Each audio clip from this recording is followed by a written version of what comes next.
Welcome to our channel. Hi friends, সবাই কেমন আছো? আশা করি সবাই ভালো আছো। আজ আমি তোমাদের চ্যাং মাছের চচ্চড়ি বানিয়ে দেখাবো। প্রথমেই পতেলা চাপিয়ে দিয়েছি, এবার দিয়ে দিচ্ছি সরিষার তেল। 1 কাপ মতো সরিষার তেল দিলাম। এবার 3টে লঙ্কা মাঝামাঝি ফাটিয়ে দিয়ে দিয়েছি। এবার আমি কেটে ধুয়ে রাখা পেঁয়াজগুলো দিচ্ছি। 4 থেকে 5টা পেঁয়াজ নিয়েছি আমি, সবগুলো দিয়ে দিচ্ছি।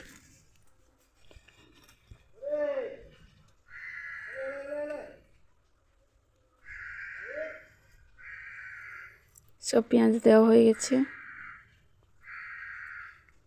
এবার আমি আদা রসুনের পেস্ট দিলাম 1 চামচ মতো, 1 চামচ লঙ্কা গুঁড়ো, 1 চামচ হলুদ গুঁড়ো দিয়ে 1 চামচ নুন, সবগুলো এবার মিক্স করে নিচ্ছি।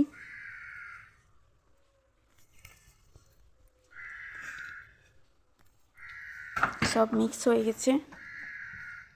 এবার আমি কেটে ধুয়ে রাখা চ্যাং মাছগুলো দিয়ে দিলাম। এই দেখো, এবার এটাকে একটু ভালো করে কষিয়ে নিতে হবে। ভালো করে কষানো হয়ে গেছে। এবার একটু জিরে পাউডার দিয়ে দিচ্ছি, 1 চামচ মতো। হয়ে গেছে, আমার প্রায় হয়ে এসেছে। আর একটু জলটা মরে গেলেই হয়ে যাবে আমার। এই তো হয়ে গেছে আমার চ্যাং মাছের চচ্চড়ি। ভালো লাগলে লাইক, কমেন্ট, শেয়ার করো।